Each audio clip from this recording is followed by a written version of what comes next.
বাংলাদেশের বাইরে পৃথিবীর বিভিন্ন প্রান্তে যেখান থেকে চ্যানেলে দেখছেন আপনাদের সকলকে সাদর আমন্ত্রণ তৃতীয় মাত্রা দেখবার জন্য। সাম্প্রতিক নানা বিষয় নিয়ে, বিশেষ করে যখন গোটা দেশের চোখ নির্বাচনের দিকে, কিন্তু দেশের অর্থনীতি, ব্যাংকিং খাত সহ বিনিয়োগ পরিস্থিতি, কর্মসংস্থান, এগুলো নিয়ে মানুষের মধ্যে নানা রকমের উদ্বেগ এবং সংশয় রয়েছে। এবং যতক্ষণ না পর্যন্ত দেশে একটা স্থিতিশীল সরকার থাকছে বা তৈরি হচ্ছে, ততক্ষণ পর্যন্ত এই অনিশ্চয়তা থাকবে এবং আরও বাড়তে থাকবে। এইসব বিষয় নিয়ে কথা বলবার জন্য আমার সঙ্গে স্টুডিওতে রয়েছেন, আমার বায়ে বসা আছেন বাংলাদেশ জাতীয়তাবাদী দল বিএনপির ভাইস চেয়ারম্যান এবং ব্যবসায়ী নেতা আব্দুল আউয়াল মিন্টু, এবং আমার ডানে রয়েছেন ব্যাংকার হিসেবে অত্যন্ত সুপরিচিত অর্থনীতির বিশ্লেষক, শিক্ষক, লেখক মামুন রশিদ।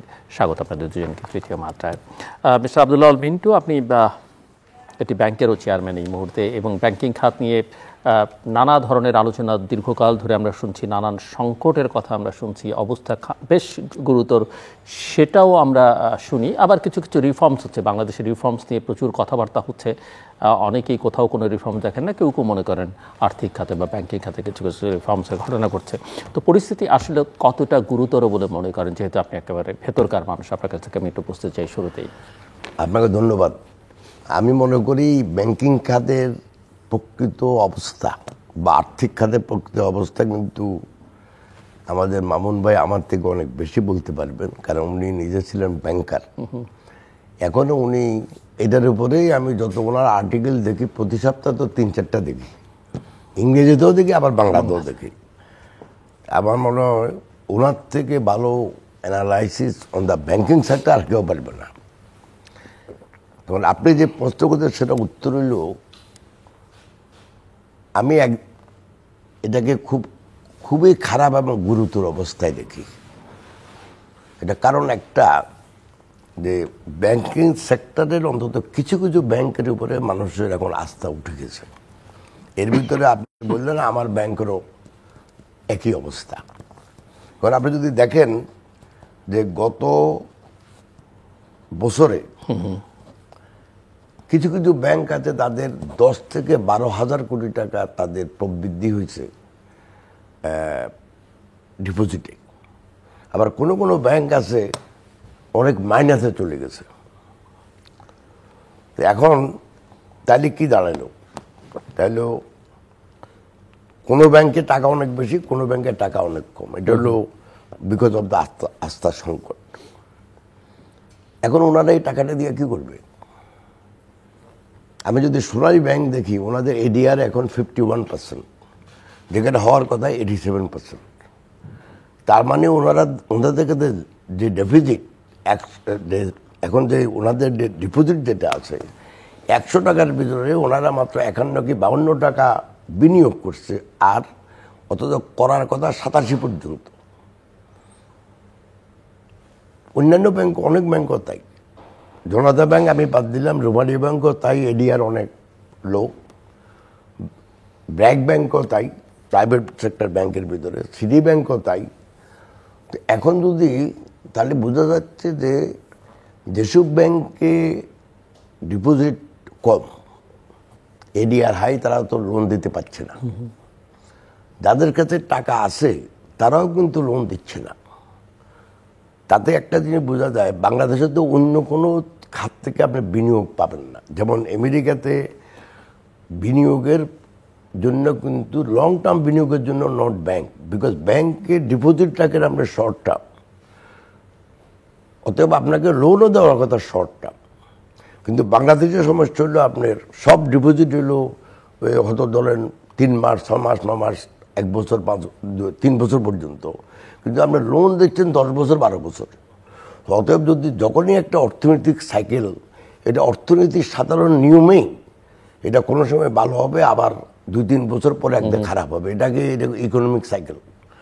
তো যখনই ইকোনমিক সাইকেলটা খারাপের দিকে যায়, তখনই কিন্তু এই ব্যাংকগুলা খুব খারাপ অবস্থায় চলে যায়। আর বাংলাদেশে তো মিসম্যানেজমেন্ট আছে।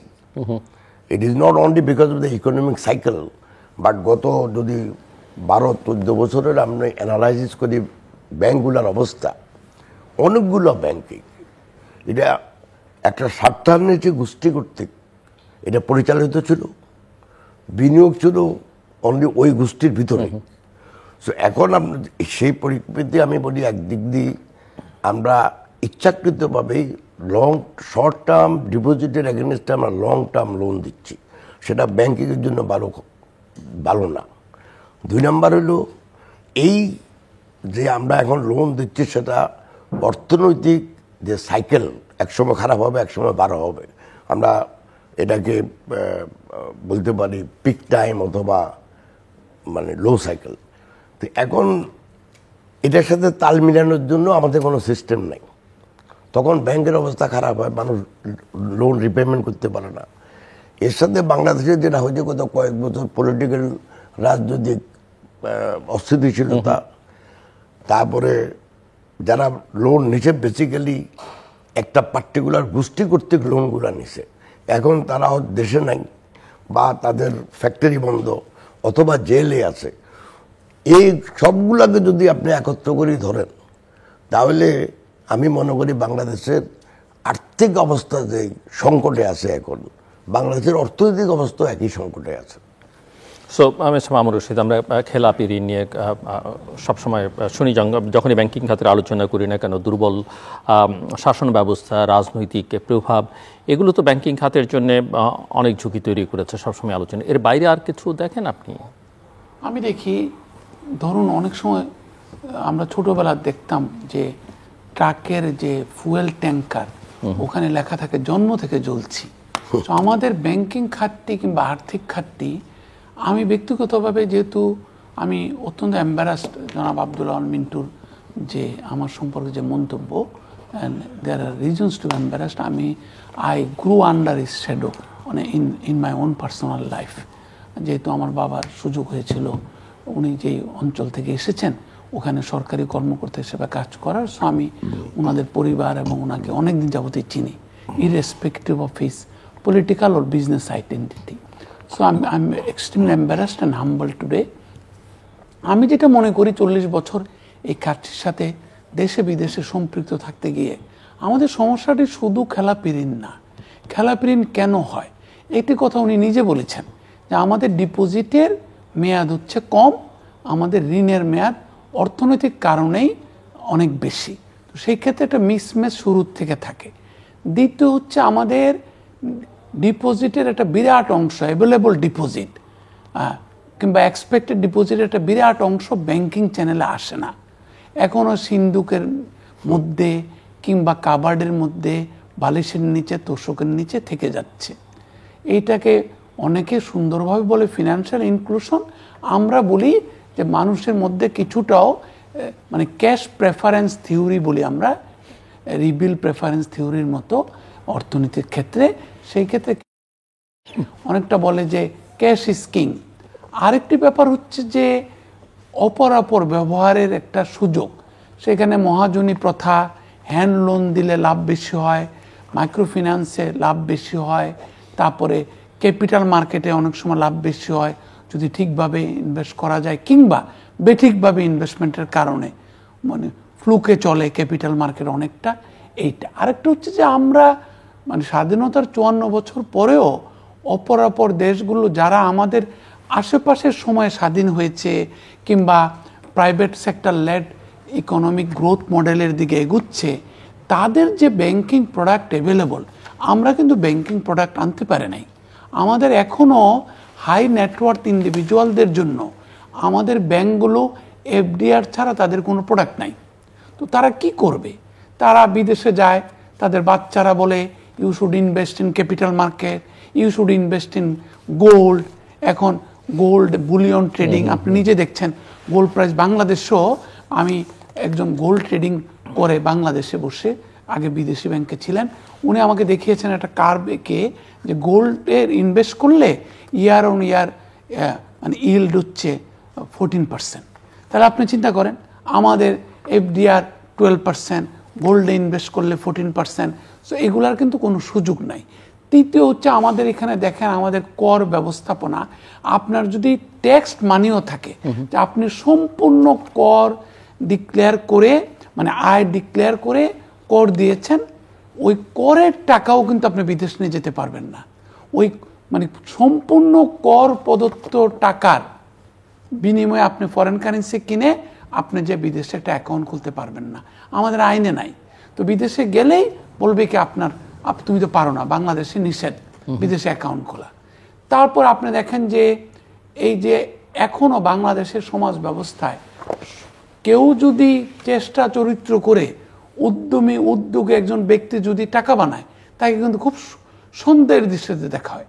ওনার কোথায় একটা উদ্ধৃতি দেই, আমি আমার একটি ক্লাসে আইবিএতে উদ্যোক্তার ব্যবহার নিয়ে পড়াতাম, এন্টারপ্রেনারশিপ। উনি তখন সম্ভবত হয় এফবিসিসির প্রেসিডেন্ট কিংবা এফবিসিসির প্রেসিডেন্ট থেকে মাত্র উনি মানে ওনার টেনর শেষ হয়েছে। ওনার মনে আছে কিনা জানি না, আমরা আইবিএতে অনেকগুলা ব্যাচ একসাথে করে আমি যেহেতু উদ্যোগ নিয়েছিলাম, আমাকে আইবিএর ডিরেক্টর মহোদয় বললেন তাইলে এই সুযোগে আপনি এক্সিকিউটিভ এমবিএ ওদেরকেও আমি বিবিএতে পড়াচ্ছিলাম এন্টারপ্রেনারশিপ, ওনাকে নিয়েছিলাম।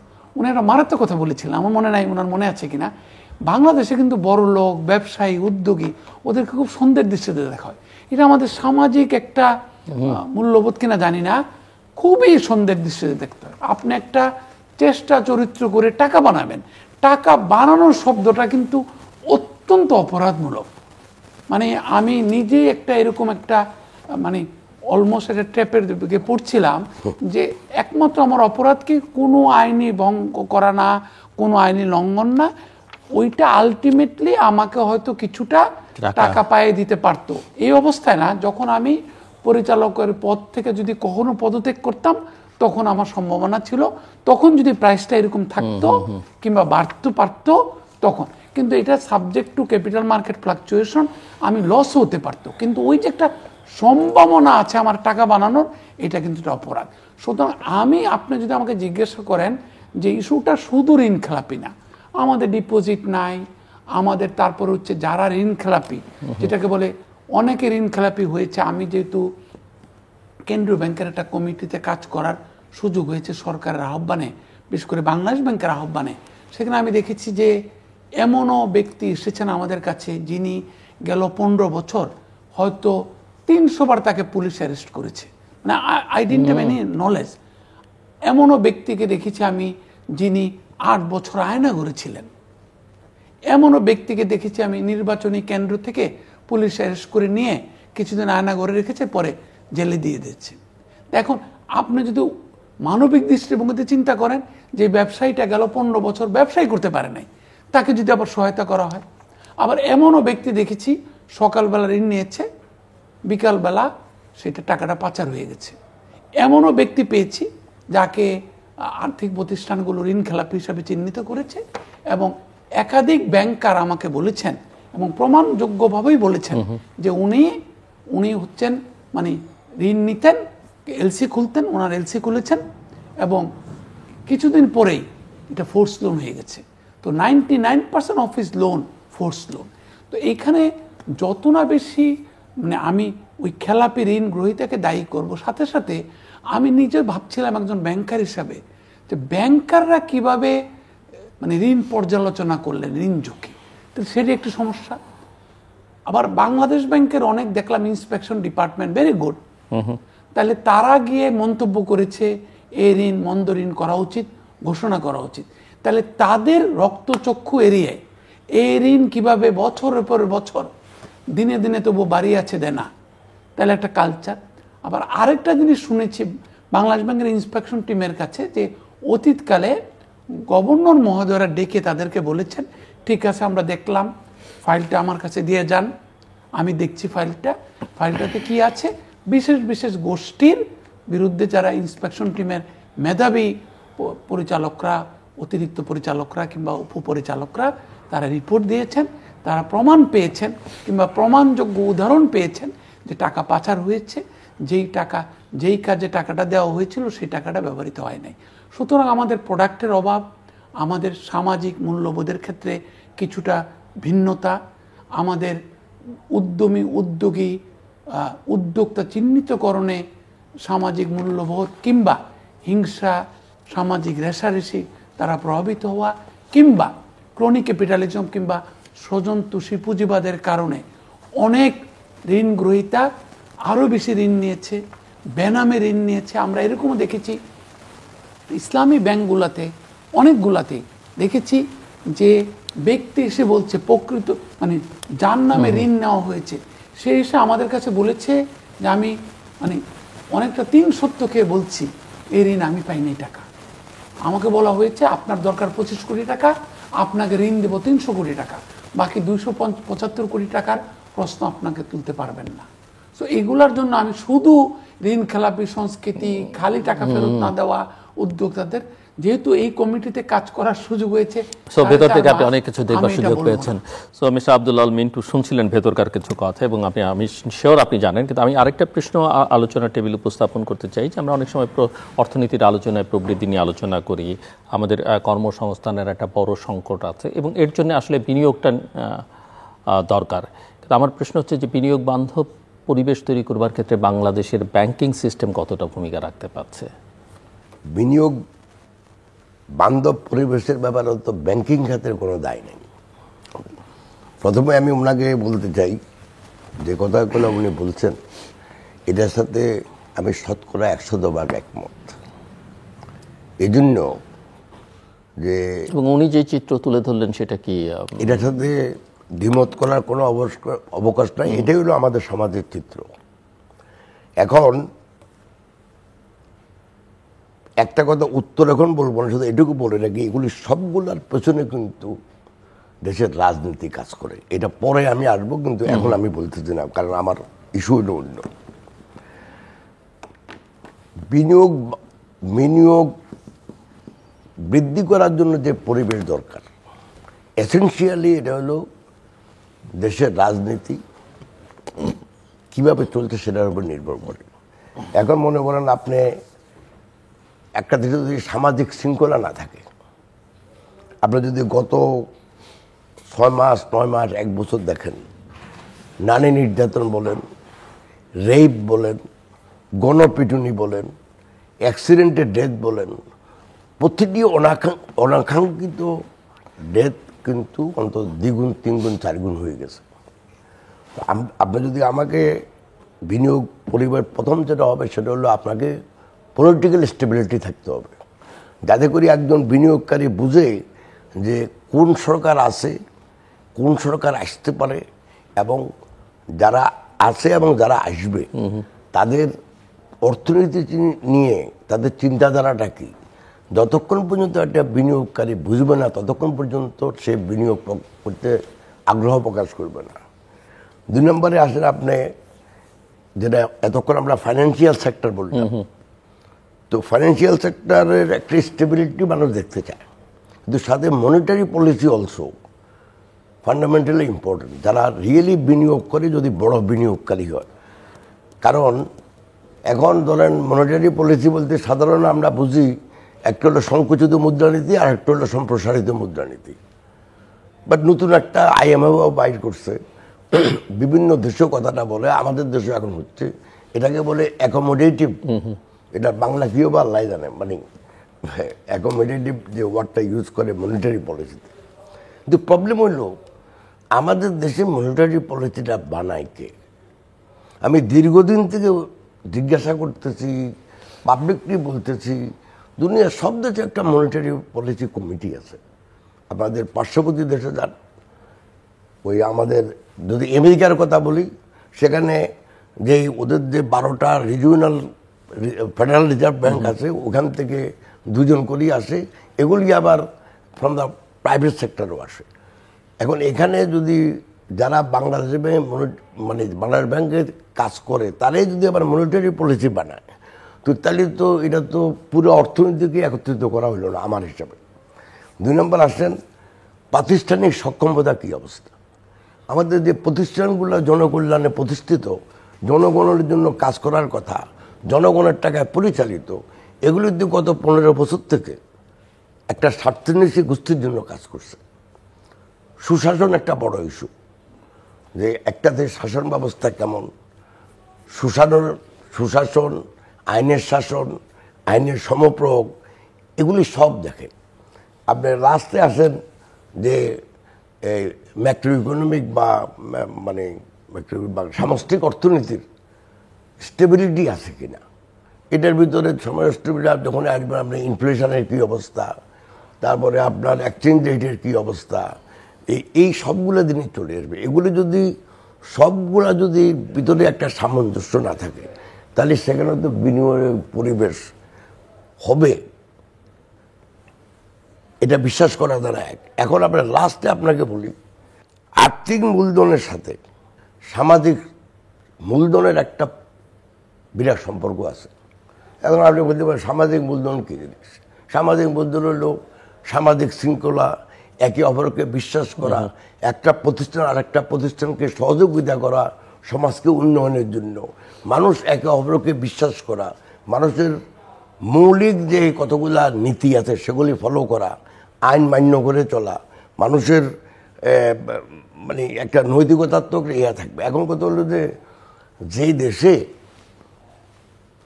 একটা লোক সোয়াত্তর উঠলে দেখলে যে রাজনীতিবিদেরা চোর, রাজনীতিবিদেরা লুটপাট করতেছে, রাজনীতিবিদেরা কোনো কিছু তোয়াক্কা করে না, আইনের সমপ্রয়োগ করে না, সেখানে নৈতিকতা কোত্থেকে আসবে, সামাজিক মূলধন কোত্থেকে আসবে, বিনিয়োগের পরিবেশটা কীভাবে হবে? অতএব বিনিয়োগের জন্য প্রথম যেটা দরকার সেটা হলো উদ্যোগ এবং উদ্যম। উদ্যোগ এবং উদ্যম যদি আপনি প্রপারলি ব্যবহার করতে চান একটা সমাজে অর্থনৈতিক উৎপাদন বাড়ানোর জন্য বিনিয়োগের মাধ্যমে, তাহলে প্রথম যেটা দরকার আপনার সুশাসন, 2 আর্থিক মূলধন, 3 সামাজিক মূলধন। এইবার বলতে গেলে এটা আমার কোনো শেষ হবে না, আমি আরও আপনাকে বলতে পারি। কিন্তু মোট কথা হলো ভাই, যে এই যে যতগুলা কথা বললাম, এই সবগুলার পিছনে রাজনীতি ইজ দ্য মেইন ইস্যু। যেখানে রাজনীতি ভালো হবে সেখানে অর্থনীতিও ভালো হবে, যেখানে রাজনীতি খারাপ হবে সেখানে অর্থনীতি ভালো হবে না। আপনি দুনিয়াতে একটা দেশ দেখেন যেখানে রাজনীতি খারাপ, সামাজিক বিশৃঙ্খলা, মারামারি, একে অপরকে বিশ্বাস করে না, সেই দেশে অর্থনীতি ভালো হয়েছে। একটা দেশের নাম আমার কেউ বলুক, আমি একটু দেখতাম চাই। মিস্টার মামুনুর রশিদ, একটা লাস্ট ওয়ার্ড বলি, পরিসংখ্যান একটা বড় জিনিস। বাংলাদেশে পরিসংখ্যানকে বিশ্বাস করে এরকম লোক এখনো আমি দেশে বিদেশে খুঁজে পাইনি। তো পরিসংখ্যানও একটা বড় জিনিস আমার জন্য। তো আমি মনে করি বাংলাদেশে পরিসংখ্যান এখন, আগে আসলে ব্যুরো অফ স্ট্যাটিস্টিক্স বলছে আধা স্বায়ত্তশাসিত, এখন এটা হয়ে গেছে ডিপার্টমেন্ট। অর্থাৎ উপরের দিকে যা বলে দিবে অতই গ্রোথ হয়েছে, অতই ধানের উৎপাদন হয়েছে, অতই ডালের উৎপাদন হয়েছে। কথা বুঝছেন আপনি? এই পরিসংখ্যান দিয়া আপনি কোনো বিদেশি বিনিয়োগ আনতে পারবেন না। সো আমরা বিদেশি বিনিয়োগের প্রশ্নটাই যে বিদেশি বিনিয়োগটা কেন হচ্ছে না, মানে কি কি কারণে বিদেশি বিনিয়োগকারীরা বাংলাদেশে উৎসাহ পাচ্ছেন না, তারা দ্বিধাগ্রস্ত? অভয় দিয়েছেন আগেও, এখনো দিচ্ছেন। সেই ক্ষেত্রে একটু মন খুলে কথা বলি। বাংলাদেশে স্বাধীনতার পর থেকে যত বড় বড় বিনিয়োগ হয়েছে, এগুলো আশা করি আপনারা দ্বিমত করবেন না, জনাব আব্দুল আল মিন্টু দ্বিমত করবেন না আমি নিশ্চিত, যে Grameenphone, Lafarge cement, AS মেঘনাঘাট, হরিপুর পাওয়ার প্ল্যান্টে, কাফকো, তারপরে ইদানিংকালে Japan Tobacco International, GTI, Holcim, Nestle, Unilever, British American Tobacco Pakistan time থেকে আছে, ইউনিলিভারও পাকিস্তান টাইম থেকে আছে। তারা বড় বড়, এদের প্রত্যেকের সাথেই এই বিগত 40 বছরে কাজ করার সুযোগ হয়েছে ডিরেক্টলি। তো আমি একটা ছোট্ট উদাহরণ দিই। একটা কোম্পানি জগৎ বিখ্যাত জেনারেল ইলেকট্রিক। জেনারেল ইলেকট্রিক, আমি যে সাবেক প্রতিষ্ঠানে কাজ করতাম, অ্যাডভাইজারি ফার্মে, অ্যাকাউন্টিং ফার্মে, তাদের অন্যতম বৃহৎ গ্রাহক। তো জেনারেল ইলেকট্রিকের রিজনাল হেড আমার রিজনাল হেডকে একটা ইমেল পাঠালেন যে তাদের অ্যাকাউন্টটা 7 দিনের জন্য তারা আইনি ব্যবস্থা নেওয়ার ক্ষেত্রে তাদের উপরে যে ট্যাক্স ইম্পোজিশন হয়েছিল, সে তাদের বিপরীতে আইনি ব্যবস্থা নেওয়ার দেরি হওয়ার কারণে 7 দিনের একটা উইন্ডো ওপেন ছিল।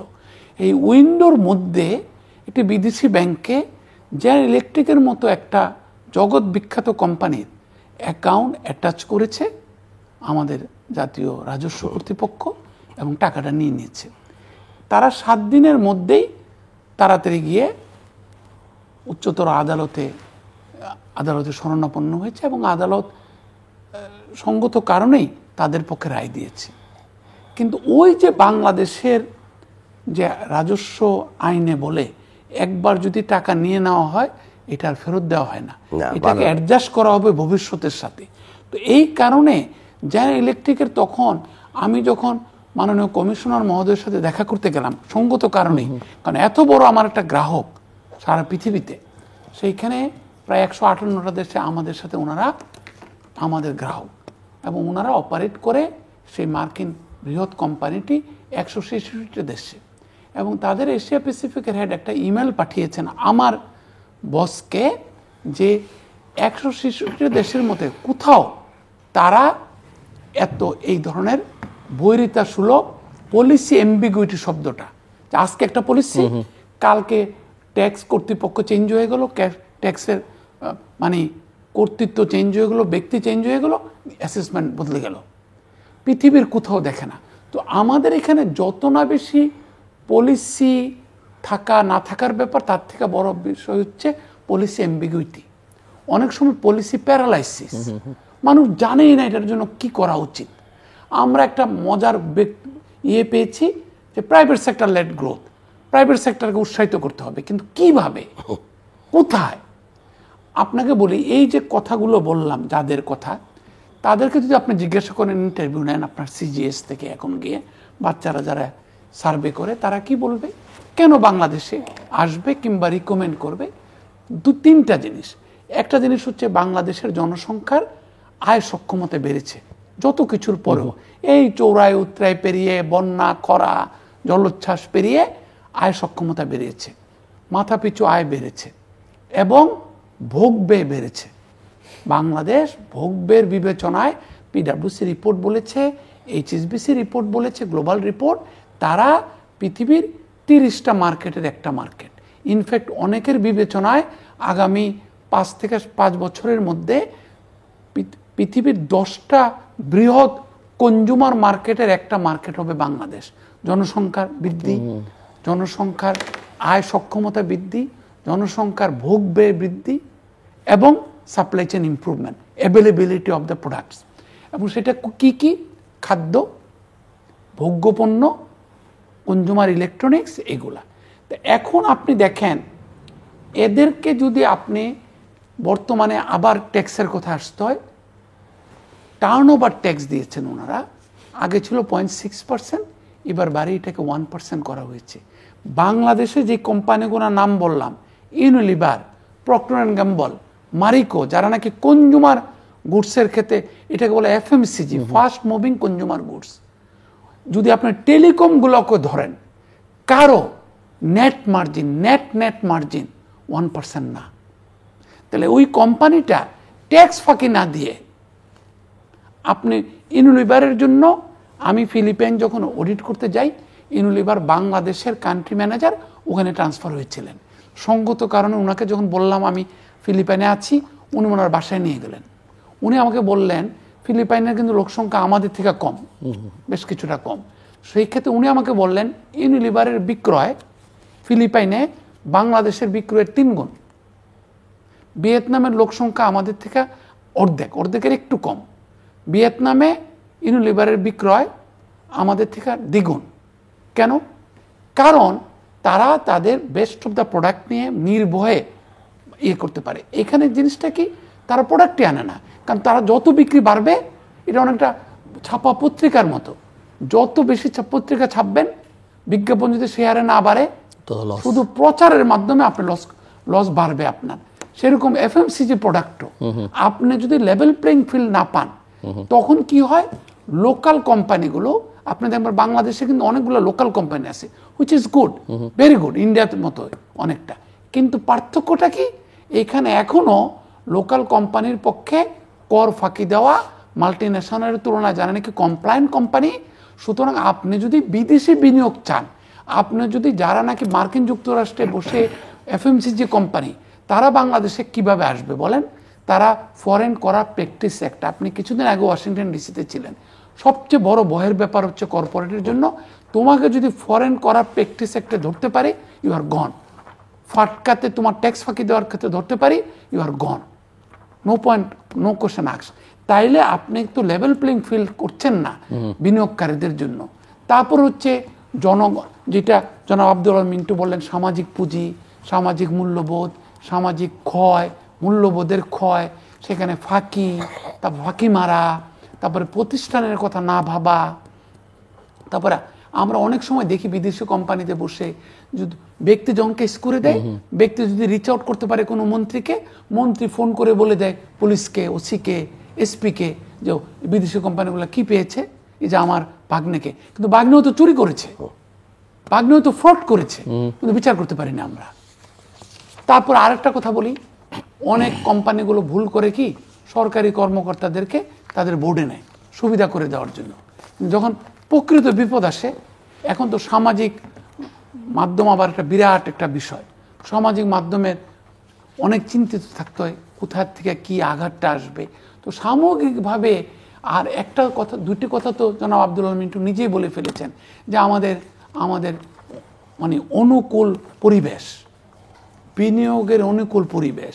তারপরে এফএমসিজি কোম্পানির আর একটা বিরাট বিষয় কি জানেন, তারা আমাদেরকে বলে আসার আগে, যেমন কিছুদিন আগে একটা কনজিউমার ইলেকট্রনিক্স কোম্পানি, এগেন আমেরিকারই, তারা কনজিউমার ইলেকট্রনিক্স করে, তারা কোনো ডেটাই পাচ্ছিলাম না আমরা আসলে বাংলাদেশের কনজামশন, মানে annual need of refrigerator, annual need of colour TV or মানে স্লিক টিভি যেগুলো এখন তৈরি হচ্ছে, annual need of say microwave, annual need of iron, electrical iron আমরা বের করতে পারি না, কোনো স্ট্যাটিস্টিক্স নাই।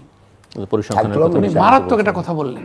তো আমি যে মার্কেটের গ্যাপটা, আবার অনেক জায়গায় আছে কি জানেন, ধরেন স্ট্যাটিস্টিক্স পাই নাই বলে আমরা, যেমন উনি কিছুদিন একটা সিমেন্ট কোম্পানিকে বাংলাদেশে আনার ক্ষেত্রে একটা প্রণিধানযোগ্য ভূমিকা পালন করেছেন, আমি নামটা নাইবা বললাম।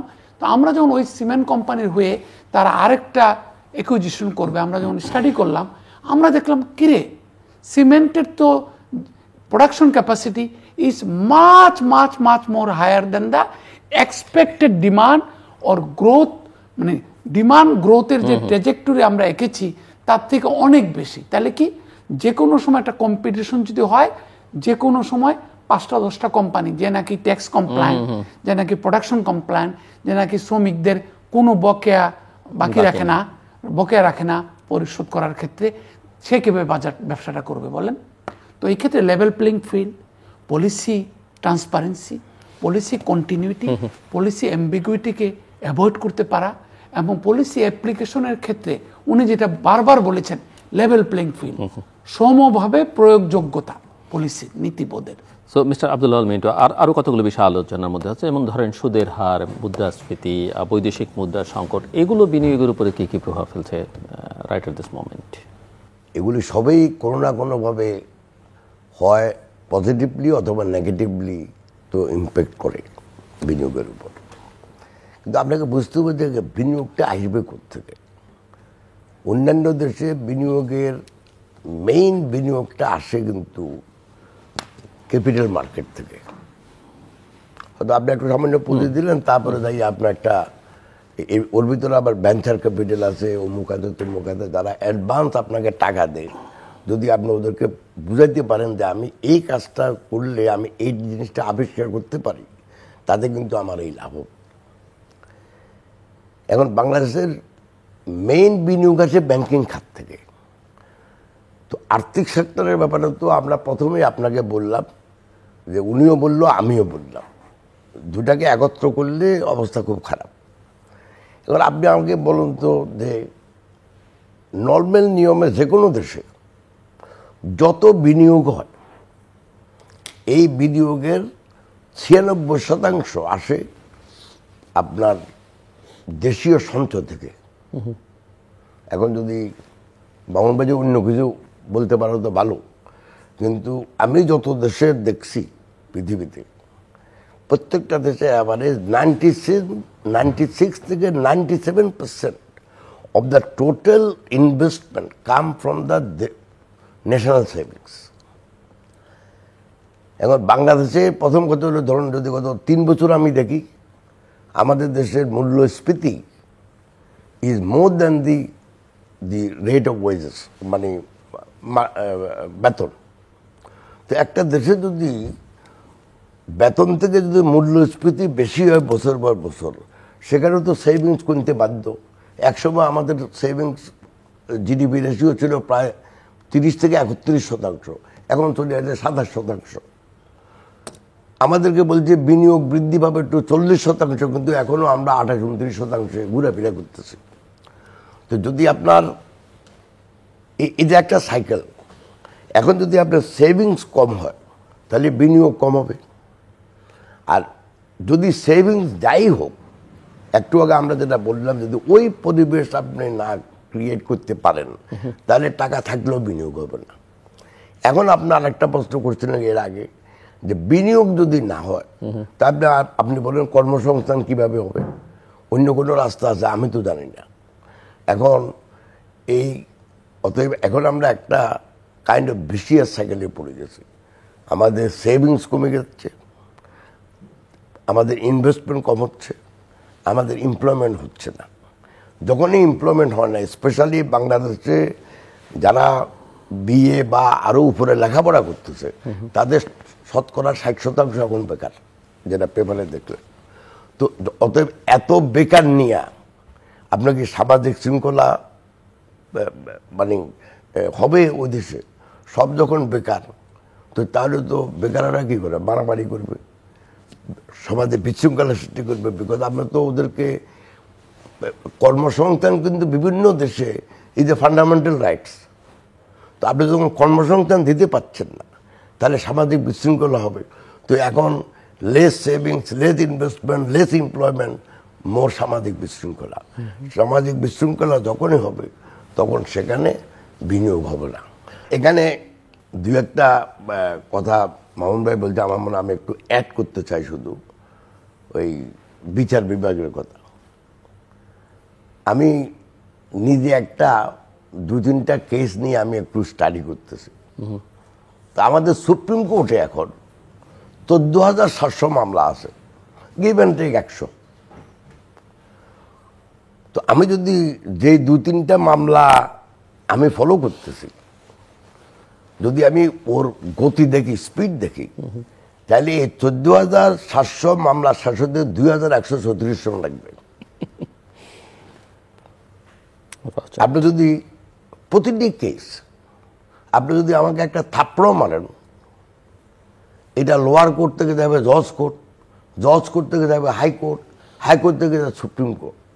আপনি যদি অন্য দেশ ধরেন আমি আমেরিকার কথা বললাম, আমেরিকাতে যত ফেডারেল ডিস্ট্রিক্ট কোর্ট থেকে রায় হয় তার ম্যাক্সিমাম 5 থেকে 6% সার্কিট কোর্টে যায়, অর্থাৎ অ্যাপিল, আমাদের হাইকোর্ট যেটা। আর ওখানে যত রায় হয় তার মাত্র 0.3% যায় আপনার ওই একদম সুপ্রিম কোর্টে। আর এখানে যত রায় হয় ভাই, আমার মনে হয় তার 75% যায়। আচ্ছা, যায় তো যায়, সুপ্রিম কোর্টের পরে যে জাজরা রায় দিল আবার ওই কোর্টে আবার রিভিউ করতে পারেন আপনি। এখন এটা যদি ধরেন ডেথ রেফারেন্স হয় তাহলে ঠিক আছে, একটা লোক কিছুদিন বেঁচে থাকলো, বিকজ আমি এমনি ডেথ পেনাল্টির বিরুদ্ধে। কিন্তু এটা যদি কন্ট্রাকচুয়াল মামলা হয়, এটা যদি টাকা পয়সার মামলা হয়, এখন একটা লোক, যেমন আমি আর আপনি একটা চুক্তি করলাম যে এই কাজটা যদি আমি করি সরকারের সাথেই ধরেন, তাহলে আপনি আমাকে 10 লক্ষ টাকা দিবেন। আমি কাজটা করলাম, আপনি 5 লক্ষ টাকা দিলেন আর 5 লক্ষ টাকা দিলেন না। তো আমি 5 লক্ষ টাকার জন্য যদি আমার 2134 পর্যন্ত ওয়েট করতে হয়, তো আমি তো মারা যাবো তখন। তো what is the value of that judgement? ওই সমাজে কে বিনিয়োগ করতে আসবে? এটা হইলো ওই যে আদালতের একটা তো হলো সমপ্রয়োগ, আর একটা হলো ছোটকাল থেকে শুনে আসছি জাস্টিস ডিলেইড, জাস্টিস ডিনাইড। তো এখানে তো ডিলেইড ভাই।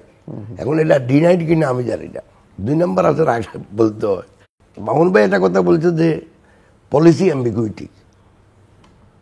আমি করি ইট ইজ নট অ্যাম্বিগুইটি, এটা you can use as a ambiguity.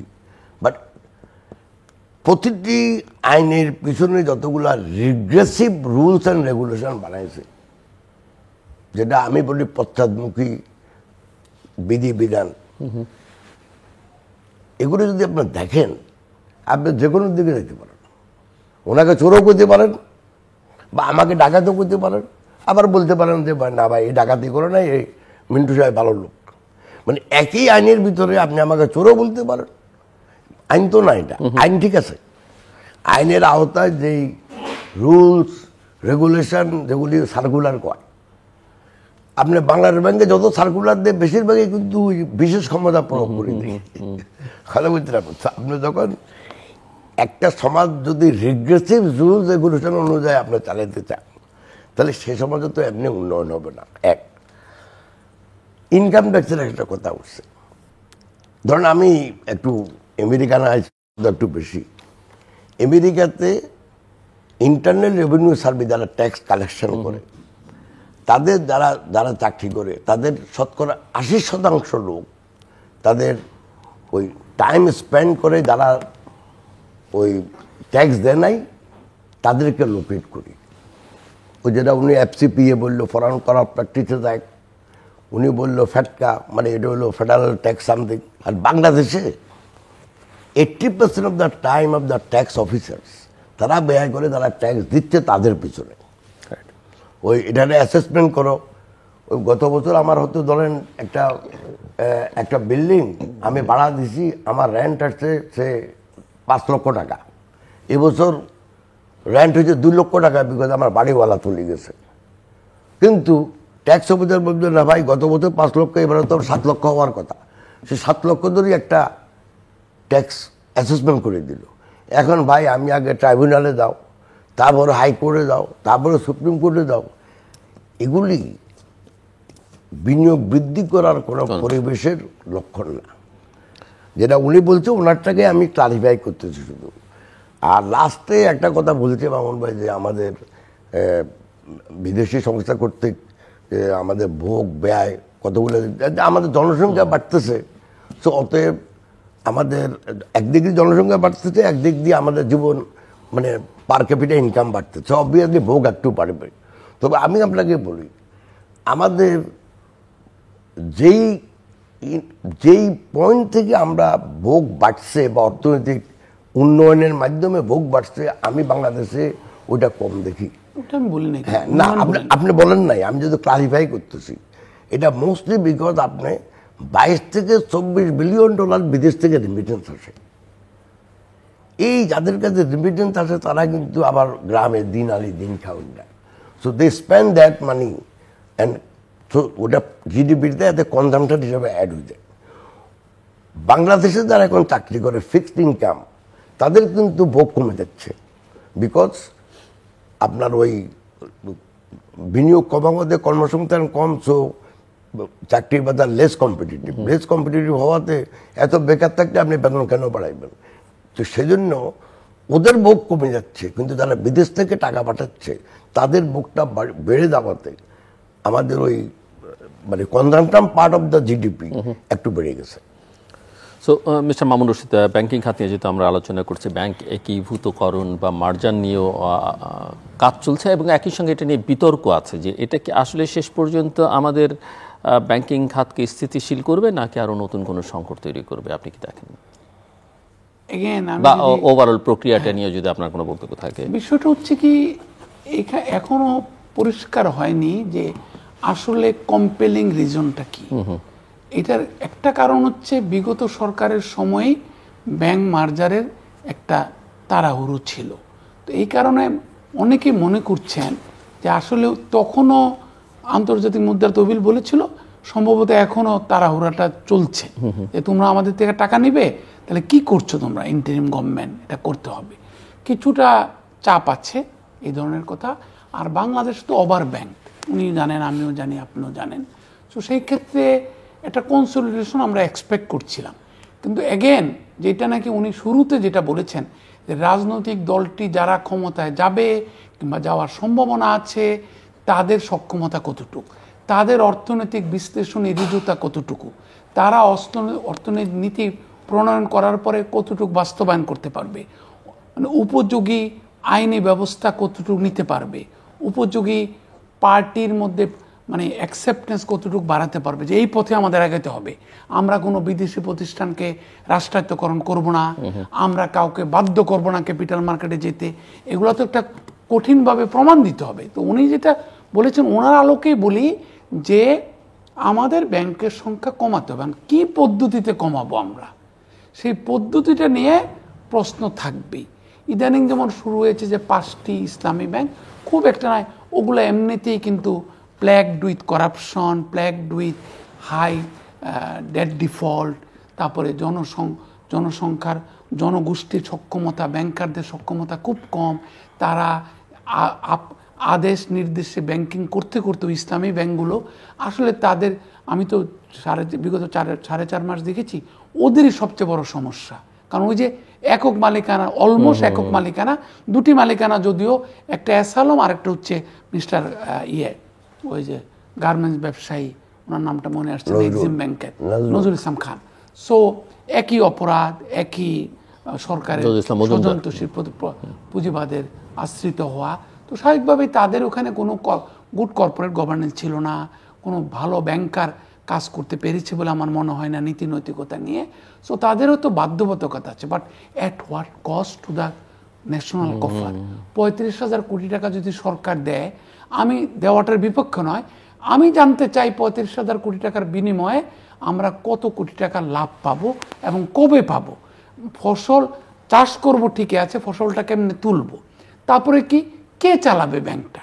আবার যদি রাষ্ট্রায়ত্ত কেন্দ্রীয় ব্যাংক থেকে লোক গিয়ে এই ব্যাংকগুলো চালায়, ওয়ার দে ট্রেন্ড ওয়েল।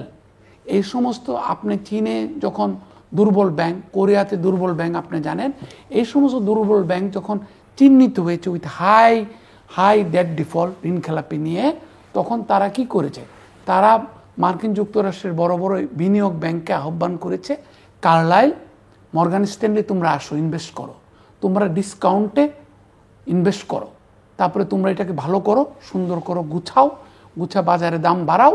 তখন যারা যারা চীনের মার্কেটে ঢুকতে চায়, কোরিয়ান মার্কেটে ঢুকতে চায়, তারা এসে বিট করুক। আমি কার্লাইল যে 20% নিয়ে নিয়েছে চায়না ইন্ডাস্ট্রিয়াল ডেভেলপমেন্ট ব্যাংকের কিংবা কোরিয়া আমেরিকান ব্যাংকের, আমি মর্গান স্ট্যানলি বিট করব, কিংবা আমি সিটি ব্যাংক মনে করছি আমার ছোট্ট লাইসেন্স, কিংবা আমি কোরিয়াতে লাইসেন্স নাই, আমি জেপি মর্গান চেজ মনে করছি চায়নাতে আমার লাইসেন্স নাই। এই একটা সুযোগ কার্লাইল কিংবা মর্গান স্ট্যানলি ব্যাংকটাকে গুছিয়ে টুছিয়ে ঠিক করে ফেলেছে, এখন আমি একটু বেশি প্রাইসে ইনভেস্ট করি।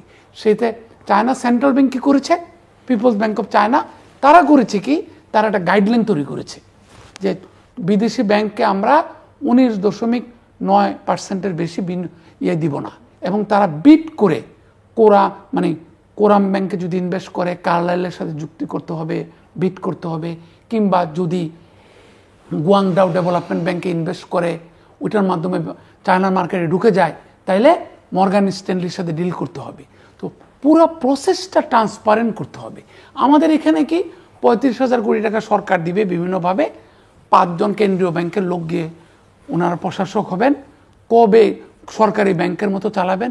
শুরুতে উনি বলেছেন, আজকে পত্রিকায় দেখেছেন যে সরকারি ব্যাংকের আত্মীকরণ নিয়েও সরকার ভাবছে, আজকেই পত্রিকায় উঠেছে, নিউজ এসেছে। তাহলে আরেকটা কি সরকারি ব্যাংক তৈরি করব? কেন, কোন লক্ষ্যে, কোন গন্তব্যে যাওয়ার জন্য আমরা?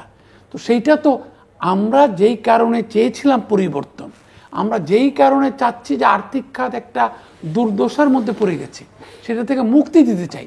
মুক্তির পথে এটা যে আমরা আরও 5টা ব্যাংকের, যেহেতু মা বাপ নাই এখন, অরফান, তাদেরকে এক করে দেই, এবং তাদের গ্রাহকদের বাঁচানোর জন্য আমরা কি করব, 35,000 কোটি টাকা, যেখানে সরকারের রাজস্ব আয় হচ্ছে না, সরকার বিদেশি সাহায্য পাচ্ছে না, বিদেশি দায় বেড়ে গেছে সরকারের অনেক, আপনি জানেন পত্রিকায় হেডলাইন হয়েছে, সেই অবস্থায় ওগুলো পাশাপাশি বিবেচনায় রেখে আমাদের এই ধরনের কাজগুলো করতে হবে। তার পাশে হচ্ছে আমরা বাধ্য হচ্ছি, আর আপাতত আরও যে 10-20টা উইক ব্যাংক আছে, তাদেরকে না আমরা কি করব, তাদেরকে কীভাবে রিক্যাপিটালাইজ করব, তাদেরকে ফরেন্সিক অডিট কিভাবে করব, তাদের ক্যাপিটাল শর্টফল কিভাবে আইডেন্টিফাই করব। কেন জেপি মর্গান চেজ, কেন মর্গান স্ট্যানলি, কেন আলভারেজ এন্ড মার্শাল, কেন crawl United states of America থেকে বাংলাদেশের ব্যাংকে বিনিয়োগ করতে আসবে? স্ট্যাটিস্টিক্স ঠিক নাই, অডিটের রিপোর্ট ঠিক নাই, অডিট রিপোর্ট পুরোপুরি বাস্তব চিত্রকে রিফ্লেক্ট করে না। আমাদের ফাইন্যান্সিয়াল রিপোর্টিং কাউন্সিল, আমাদের অডিট কোয়ালিটি, এগুলা যদি ঠিক না করি, হঠাৎ করে 5টা ব্যাংক এক করে দিলেই সকল সমস্যার সমাধান হয়ে যাবে। এটা অনেকটা হচ্ছে যে মানে ওই যে কি জানি বলে না, হিন্দু আইনে আছে দেবতার সম্পদ, দেবোত্তর সম্পদ। সো এটা অনেকটা হচ্ছে কি, এই ব্যাংকগুলো অনেকটা অরফানের মতো পরিচালিত হচ্ছে এখন। মানুষের সাহস নাই, সিওদের কোনো মনোভাব মানে ভঙ্গুর হয়ে গেছে, তারপরে মালিকরা নাই, নতুন লোক জয়েনও করে না প্রবলেম ব্যাংকগুলা। এখন এই দায়িত্ব রাষ্ট্র নিয়েছে। আমি মনে করি ভবিষ্যতে আরও এরকম আসবে, চাপ আসবে রাষ্ট্রের উপরে।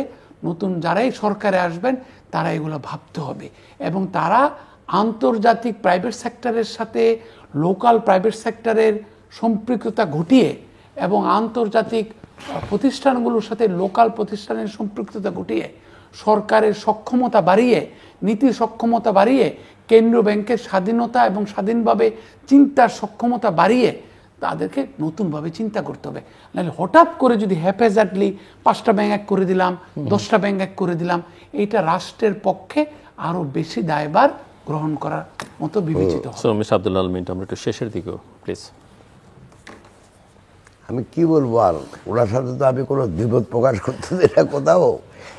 এটাকে আরো একটু জোরালো করতে পারে গেলে তাতে তো কোনো লাভ নাই। আমার কথা হলো, আপনি শুধু ব্যাংকিং খাত নিয়ে কথা বলতেছেন। আপনি কি মনে করেন কিনা আগামী 5 বছরে ব্যাংকিং খাতে, বিনিয়োগ খাতে আসলে ইতিবাচক পরিবর্তন আনা সম্ভব এখন যে অবস্থা আছে, এবং সেক্ষেত্রে কি ধরনের অগ্রাধিকার দেওয়া দরকার, কোন কোন জায়গায়, যদি আপনি এইভাবে আলোচনাটা শেষ করেন? আমার মনে হয় একটাই এই মুহূর্তে মার্জার মানে একীভূতকরণ করে এগুলো নিয়ে মামুন ভাই অনেক কথা বলছে, আমি আর ওদের দিকে যাবো না।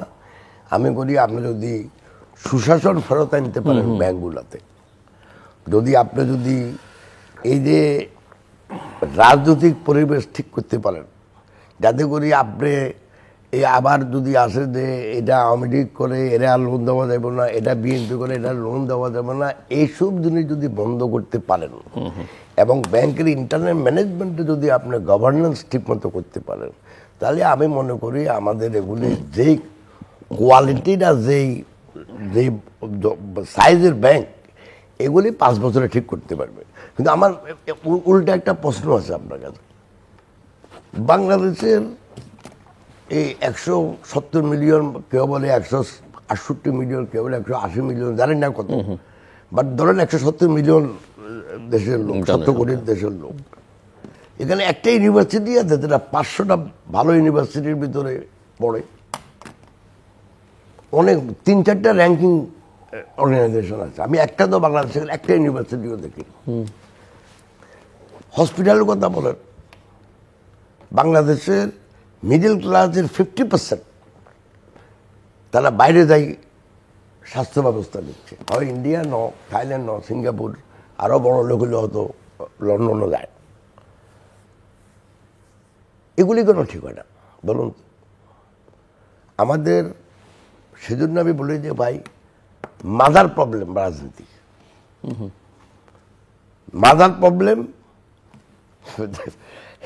রাজনীতি একটা ব্যবসা হয়ে গেছে। রাজনীতিকে যদি আমরা ঠিক করতে না পারি, তাহলে অর্থনীতিও ঠিক হবে না। Because at the end of the day অর্থনীতিকে নিয়ন্ত্রণ করে তো রাজনীতি। কারণ অর্থনীতির মাধ্যমে সৃষ্ট যে সম্পদ, সেই সম্পদের বিলি বন্টন করে কিন্তু রাজনীতি।